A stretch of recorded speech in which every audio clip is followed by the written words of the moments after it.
Hey guys, ᴅsᴍᴜᴜ Mike here, and in today's video we explore haunted animatronic halls as we take a look at the story of Five Nights at Freddy's fan game, Juniors, with a walkthrough of the main story, a theory as to what the cryptic ending is all about, and a look at the various animatronics and their designs. This is the story of Fnaf Jr.'s Explained, so sit back, relax, and let's get started.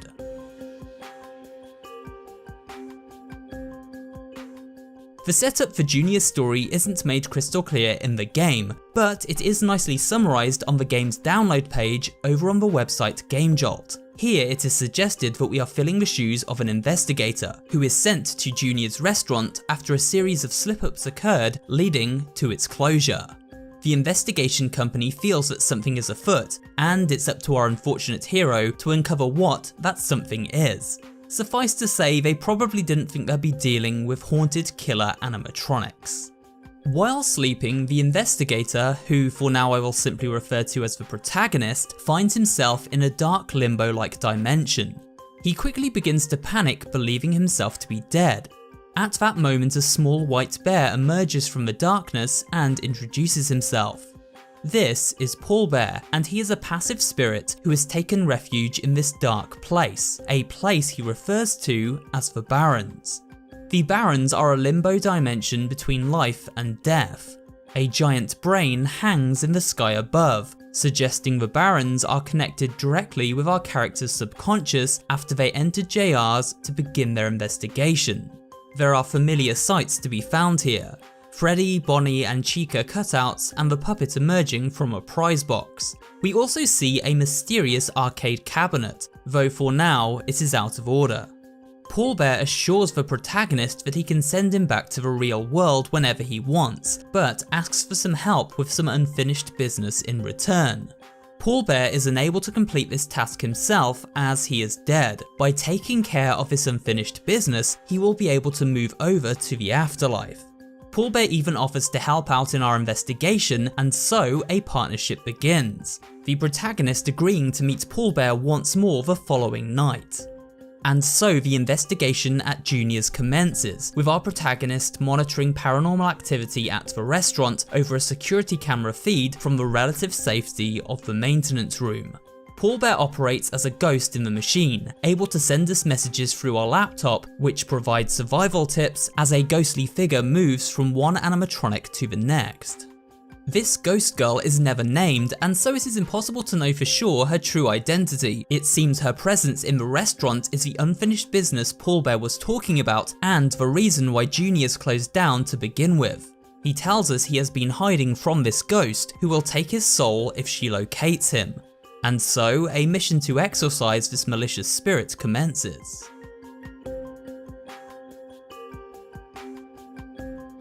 Each night the player must identify which of Junior's animatronics are haunted as the ghost moves from one to the next. The way we identify a haunting is by paying close attention to our camera feed and watching for telltale signs. For example, if an animatronic enters a room and the lights begin to flicker, or a human handprint appears on the camera lens, then we know the ghost is present. However, the ghost has a few tricks up her sleeve.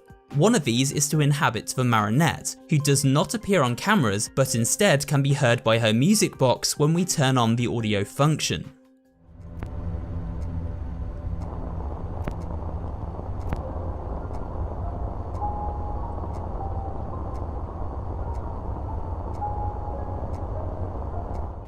Likewise, the ghost can haunt Balloon Baby, who only appears as a glitching icon on our laptop screen. This laptop screen shows the stability of the animatronics, and when this percentage drops to 0, it results in a game over and very bad news for our hapless hero.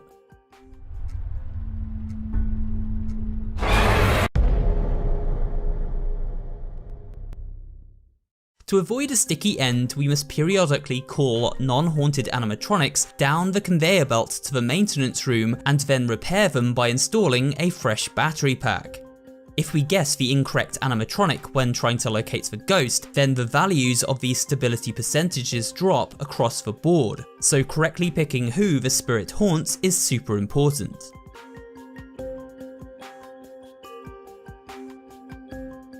Now let's take a quick look at each of the animatronics encountered during the first 5 nights of our investigation.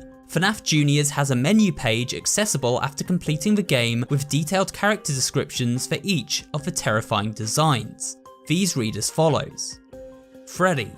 This iteration of Freddy is much taller and bulkier than most. He's rocking his iconic top hat and bow tie, outfitted with a plaid material. Bonnie. Similar to Freddy, this iteration of Bonnie is much lankier than most other designs. He's been given a pair of stylish glasses, and his colour has shifted from a dark indigo to a tealish shade of blue. Chica. This iteration of Chica is not themed around food, but rather sleeping. She dons a nightgown, a sleeping cap, and her cupcake has a binky. How adorable. This pirate-themed iteration of Foxy is withered to maintain that iconic look that everyone loves. We wanted to push that theme a little further with the inclusion of lots and lots of piercings. Balloon Baby. This iteration of Balloon Boy isn't a boy at all, he's actually a baby, hence the name. In an attempt to capture that eerie vibe, his face was made more doll-like. As always, he's holding his balloons and wearing the iconic propeller hat. The Marionette. With her lengthy, spindly body, this iteration of a marionette or puppet is more ragdoll-like. She's also been given a nose and a set of ears to add to that creepy doll look that made her so iconic in Five Nights at Freddy's 2.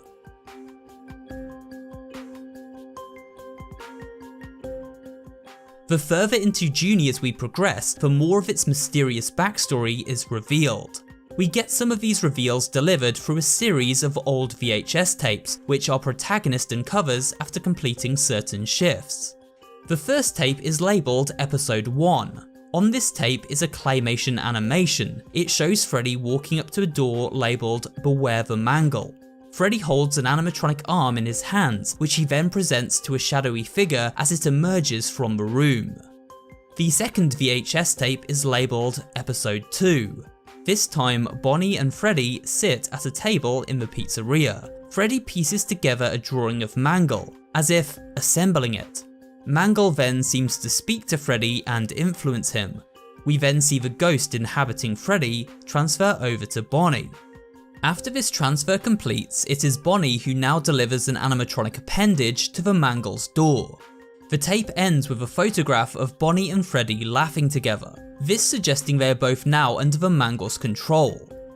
The third tape is labelled I Know You Are With Him, this telling us that the ghost girl is aware of the protagonist and his partnership with Paul Bear. On this tape we see footage of Chica sound asleep and dreaming of pizza.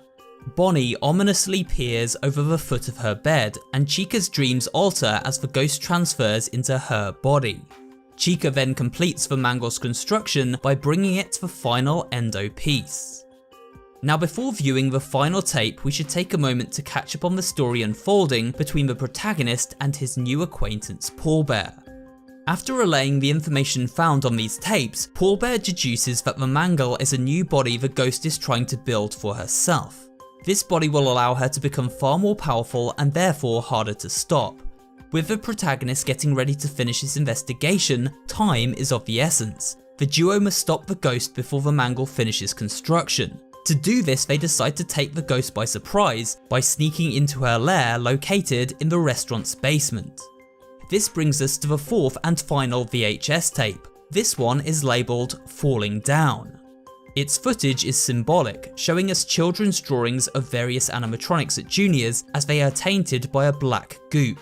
Some of these drawings are bloodied, suggesting that much like the other Fazbear establishments, murderous activity went down at Juniors. We then witness the three iconic animatronics, Bonnie, Chica and Freddy, standing with their offerings as the Mangle descends from above. These tapes symbolise how the MANGLE takes pieces from each of the animatronics under the control of the ghost, leaving them in a withered state.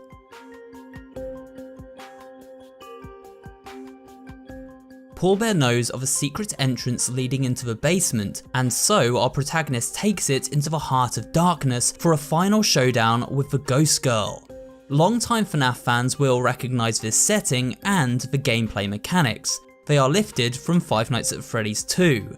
This telling us the location of Junior's is the same location as FNAF 2, and therefore also the same location as the original restaurant, Fredbear's Family Diner. Important points to keep in mind as we move into the theory portion of this video. In this basement we encounter the withered animatronics, their parts used to create the MANGLE midway through this night. As with FNAF 2, when these animatronics show up we must hide behind the Bonnie mask. Balloon Baby can also disable our flashlight if we don't keep an eye on him, and this flashlight is needed to keep Foxy at bay as he appears down the hallway. Finally, the music box must be wound to avoid a nasty jump scare, courtesy of the puppet. After these animatronics have merged with the MANGLE, she takes over the fight during phase 2, in combination with the ghost who appears on various camera feeds in an attempt to break the cameras and our light. MANGLE is able to look into the room using her owl tail, so we must hide behind the Bonnie mask whenever this occurs. If MANGLE shows up down the hallway, she must be flashed just as with Foxy. To dispel the ghost, we must shine the camera light on her until she vanishes. These mechanics sound simple enough, but this is a tough fight, and balancing power is tricky. Before we head into the final section of this video, and break down the ending of FNAF Juniors, let's take a quick look at each of the withered animatronics as described in-game. Withered Freddy. During the final act of Juniors, Freddy was torn to shreds, leaving him with only one eye and a massive scar down his right eye. Withered Bonnie.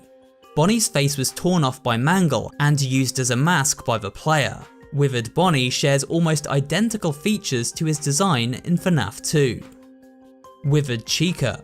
Chica's jaw has been torn apart and ripped open much like her design in FNAF 2. She probably got the most damage out of the entire cast. Poor Chica. Withered Foxy. In Junior's final act, Foxy takes quite the beating. His left ear is completely torn off. However, he was already pretty withered to begin with. Withered Balloon Baby. Much like Marinette, Balloon Baby's porcelain head is completely shattered during Junior's final act. The cracks on his face reveal a creepy endoskeleton beneath. Withered Marinette. In Junior's final act, the Marinette is completely shattered by MANGLE, revealing her horrifying visage. The MANGLE. The MANGLE is absolutely giant. Over time, the ghost haunting Junior's building built it as her final form, using different pieces of animatronic endoskeletons to create this monstrosity. During the final act, all the withered animatronics hop on a conveyor system, sacrificing themselves to finish the MANGLE.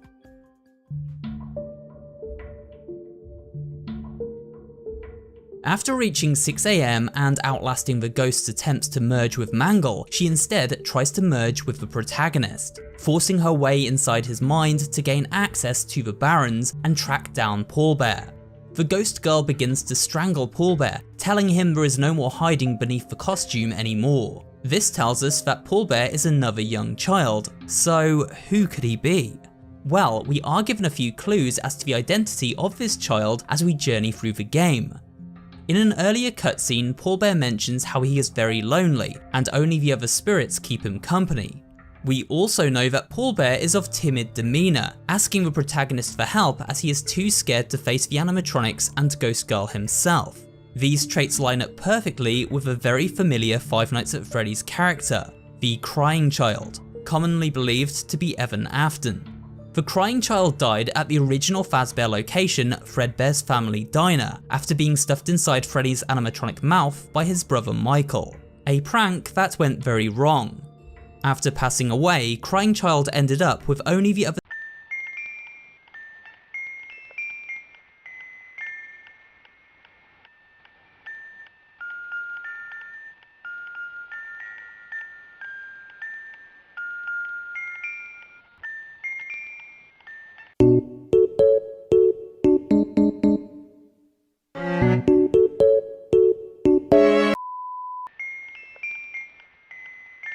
the spirits for company. It all lines up. Even the name pallbearer is a play on the word pallbearer, a person who carries a coffin at a funeral. So if pallbearer is crying child, then who is the ghost girl?